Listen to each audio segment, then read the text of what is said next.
انسان بیاید تنها یک بار به دنیا پسرم، در این دنیای گذران با درد و غم ها پسرم.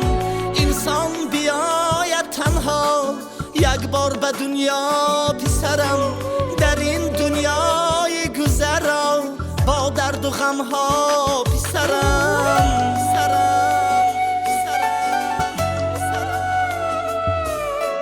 یکی میبالد از این مال و ثروتی دنیا، یکی بیچاره زار است بر برده اینان پسرم. یکی میبالد از این مال و ثروتی دنیا، یکی بیچاره زار است بر برده اینان پسرم. یکی بیچاره زار است بر برده اینان